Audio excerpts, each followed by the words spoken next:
back in 2018, I got to see the first OBSBOT or OBSBOT. It was the OBSBOT Tail, which was about the size of a PTZ camera, but it had a lot of wireless functions and AI ability. Since then, they've gotten a lot smaller with the OBSBOT Tiny. Now, they're coming out with a new version called the OBSBOT Tail Air. We're going to unbox it, we're going to take a look at it, and see what we've got here next on Geekazine.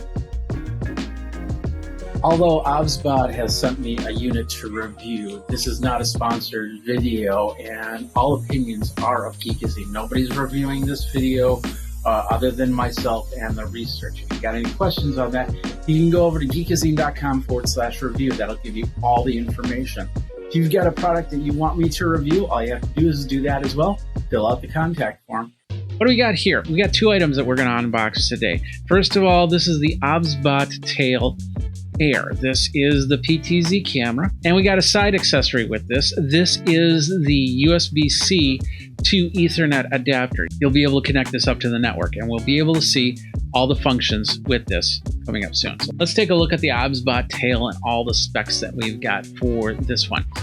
First of all, it's a 1/1.8 inch CMOS sensor inside. There are 8.4 million effective pixels and a resolution of 3856 by 2176, so 4K. There are 8 optical lenses inside and an ISO range of 100 to 6400. This has a digital zoom inside, not an optical. It's 4 times digital zoom, and it's got a shutter speed up to 8000. It does manual focus and it does autofocus, and it's got an aperture of 1.8. Focal length is 23 millimeters, and it can go from 2000 all the way up to 10,000 Kelvin, so a good indoor versus outdoor situation. Finally, it is a PTZ camera, so it's got a 6-axis gyroscope inside, so it'll stabilize and it will get the shot. With all that said and done, now it's time to go ahead and unbox this and see what we've got inside. All right, let's go ahead and open this up and see what we've got. Now, while we're unboxing this, it does have built-in two MEMS microphones and built-in 3.5 millimeter TRS connector. It supports mic in and line in, and of course has noise reduction, stereo sound, and an audio format of AAC PCM. The Wi-Fi is 2.4 or 5.8 gigahertz, and it is Bluetooth 5.1 inside.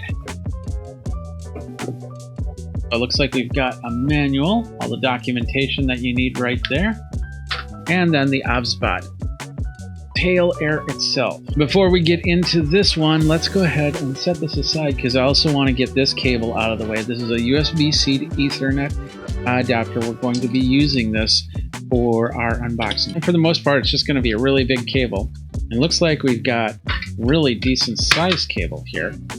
For the USB-C side, we've got our Ethernet and our USB-C close to this Ethernet jack, but we got some distance on this cable. It looks to be at least 6 feet, so that's pretty cool. Now, let's go ahead and take a look at the Tail Air. It has a nice case. That's the key right here. And inside here, it looks like we've got our Tail Air, easy peasy.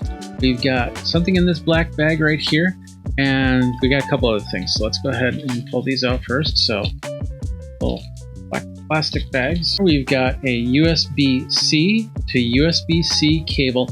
Now, keep in mind, this unit is actually USB 2.0, not 3.0. So it'll be able to work in a lot of USB-C situations. We have one male USB-C here, and we have 2 female USB-Cs here. So we can actually connect this up directly to the unit. That's pretty interesting. Here is the USB-A to USB-C adapter. Once again, you can use USB 2.0, but I'd highly recommend using USB 3 ports. That said, we've got the tail right there. Let's go ahead and pull it out, and then we'll take a look at the difference between the Tail Air and the Tiny. So there's the Tiny 4K. As you can see, there is a difference in the height. Maybe not the size, just a little bit thicker. But it's still something I can put into my bag and run around town with. So pretty cool right there. Let's just set this out of the way. Inside, let's take a look at what we've got here. This we've got the IR area, so don't block that at all. We've got the camera, which of course we got a little bit of film. And then all the connectors on here. It had a microphone and a 3.5mm jack, and that's probably that right there. This is probably one of the 2 microphones in there. Over here, we've got a power button, a USB-C adapter right there for your computer. We have the TF or our micro SD card here. But right here, this is actually a mini HDMI. We've got a hole right here, so that's probably the microphone. I think these are lights. They'll light up that way. So that means that this here is a vent, and you don't want to block that vent at all. Let's take a look at the bottom. We do have a tripod adapter. We also have a pin configuration because there are additional accessories that we can get for the Tail Air. With that said, I think we got everything here. I did see a indentation right here. There it goes. Slides up. It's magnetic, so it's going to slide back in. This is a wireless module, and as you can see, put that in. It's going to, because like I said, so that's an extra part right there. There we go. I think we took a look at everything here. Now it's time for us to actually plug this in and get some power through it and see what we can do with this camera. Power buttons in back, and it looks like we have, with this battery, it looks like that we're at 1 bar of charge, and we've got a blue flashing light here. Now it's green, so I believe that it's ready to show some video. Let's go ahead and get this in here so you can see this camera in action. Since this is such a new product, there's no iOS app available for it yet. The Android app is available. My Kindle Fire actually is charged up, and it did connect up. So basically what happens is once you register, it will then use the Bluetooth. Make sure you have that turned on, and then it will find that it's unconnected right now. So now we can set up Wi-Fi if we want to. There you go. Oh wow, that instantly connected. And of course it's saying that there's an update available, so let's go ahead and get that updated. We saw that the camera just came right through, which was great. I played with the app a little bit, and it's actually really cool, especially, like I said, this is a Kindle Fire for the Android tablet. You got the setup. There's 3 different zones that you can set up. You got P1, which is what we're on right now. You're seeing my face. If I hit over to P2, now I got a table shot, and you would actually be seeing this right here, which is it's the tablet that you're seeing. And then if I go over to P3, then we get to see Simon. It's focused in. There we go. Now I can bring it back over here, and I can talk. I can bring it down, and there's a product, and then back up to me, and have a lot of fun with it. Still have to figure out how this is all going to work. If I do that, there we go. Now I can switch back and forth between the 3. The other thing I did was I did plug in that cable.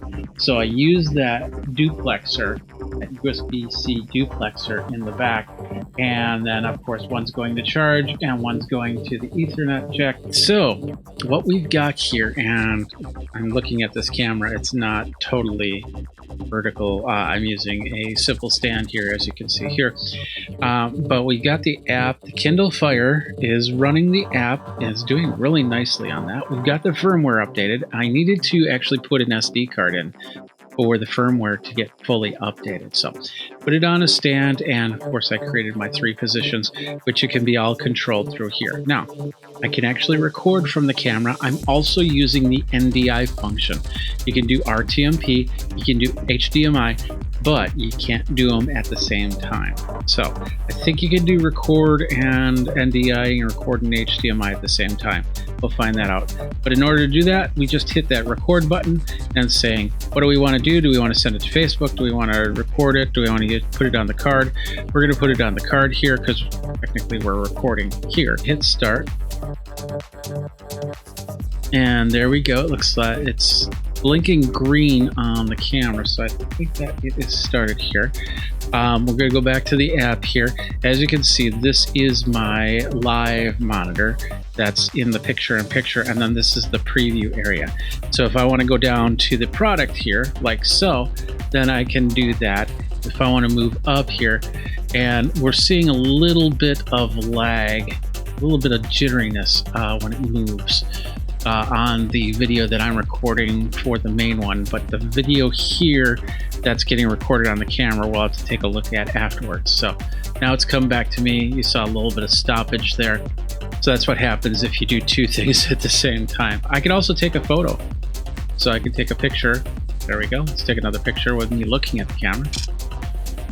And now we'll stop the video. We can hold or stop it. I'm guessing as the NDI HX3, as further updates happen, I bet you that that will smooth itself out. But so far, running the NDI mode off of the camera is fairly nice, which means that I can use this camera in many different situations. And of course, with the wireless mode or the wired mode, I'd be able to do a little bit more. This test is pretty successful. Now, you're seeing this in 1080p because this is how I'm recording this in 1080p, 60 frames a second. And you are hearing it through this microphone right here. Now what we're going to do is we'll try the audio, which is the audio from the OBSBOT with no extra anything to it. And then I'm going to connect up this Ceremonic Blink 500 B2 to see how that works as well. So you're going to hear every creak, everything, because this is a microphone that's sitting right in here. This is the sound of the microphones that are directing to my voice right here. I want to show you really quick that the gestures are going, so I can hold up my hand, and now I've got the AI ability set up. And of course, if I do that again, it will turn it off. If I have it on while I'm doing this, then if I hit P1, it's going to turn it off instantly, so no more AI. There's no button that says turn on AI from here, which would have been nice. But anyway, I can zoom in and zoom out, and then I can do this double zoom in, bringing it close. There we go, and it zooms right in from there. Let's get it onto a lav mic and hear how it sounds. I have the Ceremonic Blink 500 BT2. This is a dual lav microphone. You're hearing it from here. So now, if I move my chair, I get this going, stand up, and I move around, I can have a presentation as I'm standing, a little bit wireless, so I can walk around and talk to you guys. And then when I'm ready to show you something, I just hit that. And then it goes right there and shows the product, and then we can hit this again. And once again, have no way to initiate it. If I do this and this, I believe now it will move around. So there's a couple button presses on the app for me to do that. So I would have to walk around with this, and then I could go back here and I could show you, there's Simon once again. And then I could get into Simon's view. Hey. And then bring this back here. That's the movement with wireless microphone attached to it. So, and of course, we're using NDI. Let's check out the HDMI side of things. We still have the NDI running from this camera, and I wanted to see if it would allow both the connections. So I've got my Yolobox Pro here, and it's trying to find an HDMI, but it can't find it because what I have to do is I have to go into the app again, and I have to turn off the NDI. And look at that. It just shows right up. This is the Yolobox Pro. We'll probably work on the Yolobox. It's HDMI. It's using the mini HDMI to HDMI. I had to actually look for the adapter, so my goodness. Now I've got it running through here. So now I could actually use this as a remote rig, because with this I could get a cage and I could put the camera on top, and I could put this on underneath, and then of course run the cables, a little bit of wireless microphone or anything like that. And now I've got a 1 to 2 camera rig. I get a couple tail airs. I can plug that in. I could plug in the third one using just a regular standard OBSBOT or OBSBOT 4K, and I'd have a 3-camera remote. And since this is on battery, this is on battery, we have the ability to get a lot of interviews. Plus, if I put a wireless router into the mix, or if I can actually do this app direct to the OBSBOT through a instant Wi-Fi connection, I'd be able to do all the switches and do all the movements. Go to camera 1. Hi. And I could bring in camera 1 with the AI ability, so I can move around. It would move around with me. I could bring in camera 2, and now we're seeing the OBSBOT up close.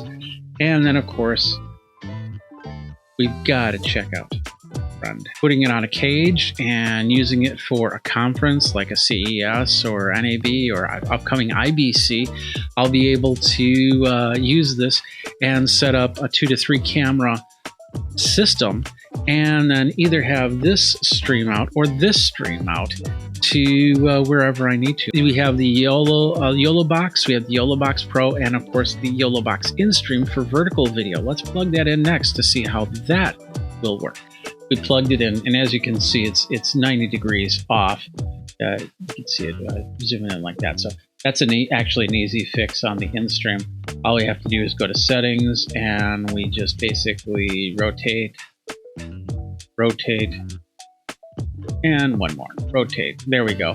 And now we are in a vertical and horizontal camera here. If we go in once again, and we hit the settings, and we say cropping, now we can scale this a little bit. That means that everything would have to stay in the center, and I could still use the gestures, just like that. And I can still use this over here to go over to down here, or to over to see our friend. There we go. It's over there. We go to P2, and we'll zoom in on this. Now we're in P2, so you're seeing a little bit of that. We'll go to position 3, and there's Simon. That is how you set up the Instream into the OBSBOT Tail Air. One more thing here, and that is the USB cable. So in order to do the USB cable, you have to turn on UVC mode. And when you turn on UVC mode, you can't use HDMI. In fact, if I plugged the HDMI cable in, it might see it's spinning, but it'll never connect. If you bring it in one, you can't bring it in the other. So we have this successfully into the Yolobox Pro with the USB cable option. So, and that's through UVC mode. So if you're going to hook it up to a computer to use it for a Zoom or recording in software or anything like that, you have to set it to UVC mode, just like this. Now I have the OBSBOT Tail Air plugged directly into my Mac, and I can use the app to control it. So if I want to show the table again, boom, there it is. And then of course we want to see Simon. There he is right there. One more thing here, as you can see, I'm actually holding in hand the OBSBOT Tail Air. It's a little bit warm. Registers are about 100 to 110 degrees. It will not burn fingers by doing that. I've got the AI on, and of course it's focused on me. You're seeing right here, it's got a little bit of shake. We're recording this so you can see that shake as well. As I move forward and move back, it's going to stay on me for the most part. So if I did have this on the go, then I've got a nice stable connection. Let's talk about gesture control with this camera here. So the standard controls that OBSBOT has always had is to start the AI, stop the AI with your hand up, zoom in, zoom out with L. I do like the new controlled zoom in and out. You can start and stop recordings by OK, like that. And it's important to do it like this and hold it for a second till you hear the beep. There is another gesture that they had on their original tail that I really liked, and I really wish it would come in. It was called crazy mode, and I'm not sure of the what you did for the hand gesture. I did it back in 2018 when I first looked at the tail. I'd love to see that back. I'd also love to see other types of hand gestures. Another thing to think of, even though this is 4K, if you're doing more than one thing, like if you're using the HDMI and you're recording, you can't do both things at 4K. If you're on HDMI is 4K and your recording is going to be 1080p. If your recording is 4K, then the HDMI is going to be 1080p. If you're using NDI or RTSP, you will most likely not be able to record or use the HDMI at this point. We showed you that in the setup video. One thing that's missing from the Tail Air that the Tiny and the Tiny 2 have is called the privacy mode. So basically what you would do is you would turn the camera like this, and it would turn it off and go into privacy mode. What happens here is if this camera gets confused, it goes all the way to the top, and then the video just stays on, so you see the ceiling. On that same aspect, if this gets lost, it goes up like this, and then becomes a problem. In some other cameras with AI ability, I have the ability to say, if it does not see a face, go to preset 1. I'd love to see this happen like that. Once again, another update that could happen. A great feature to this is if you're out in a park or a beach or anything like that and you want to connect up and do a video, you can connect up to your phone as the hotspot. It'll use Bluetooth to talk to the device and then create the Wi-Fi connection. And then you can use the phone to use the gimbal to do the preset 1, preset 2, preset 3, and of course do a recording. There's no streaming options in here. There's no to Facebook. That's something that could happen in the future, once again, with the app and the software. So we'll have to see what happens there. Speaking of those positions, it will actually remember the positions from the device. So if you go from phone to tablet and you hit P1, it'll still remember where P1 is, P2 is, P3. And a future update, I've been told, is the vertical video. The Tiny has that option. You go into the app and then you basically say, I want this as a vertical video. It reboots it, and there you are, your vertical. The PC and Mac app still doesn't work with the camera, which I'm guessing that in future updates will actually start to do that. So you'll be able to switch it to vertical mode. So you can use something like the Instream, or you can record to TikTok or Instagram without having to do any type of post-production in your video. The temperature, if you're holding it in your hand while it's on, gets up to about 100 to 110 degrees. It will not burn you, but it does feel, it can feel a little uncomfortable after a while. So if you're holding it in hand, you might want to have a glove on or a silicone pot holder. I use sometimes, but I did a lot of hand holding and doing video from here, and it did a pretty decent job. Sometimes it went right to this position when it got confused, and I had to manually take my fingers and bring it back so it recognized my face. But other than that, it did a great job. And you got to remember that this is a digital zoom, a 4x digital zoom for that matter. So when you start to zoom in, if you're in 4K, think of it like you're zooming into 1080p then 720p. So the more you zoom in, the more pixelated it's going to look, more blocky it's going to look. If there was an optical zoom in there, that could change the game. But of course, with an optical zoom comes a larger price tag. Speaking of the price tag, the OBSBOT Tail Air is going to MSRP at around $499. The Kickstarter, they're going to have 20% off on that, so it's a great time to get in on this camera, and I highly recommend it, because even if you don't use this as your main camera, this camera will be something that I'll use on travel. I'll be able to set off into the rafters, an overall shot, be able to control that overall shot via a web page or through a phone, and get some great video. I think it's a great investment because it's a great remote camera that can do NDI, that can do HDMI, that can do USB if you needed to. And that's it. Thank you guys very much. Tell me your thoughts on the Tail Air if you have one, what you like, what you don't like about it. We can definitely talk about it. Geekazine@gmail.com. Of course, if you're over on youtube.com/Geekazine, go ahead and comment. Don't forget to subscribe, like, and bell notifications so you know when the next video comes out. And of course, if you're over on Geekazine.com, let me know as well. You can find me on all the socials. Just think magazine, put in a geek. Until next time, you guys geek out and stream on.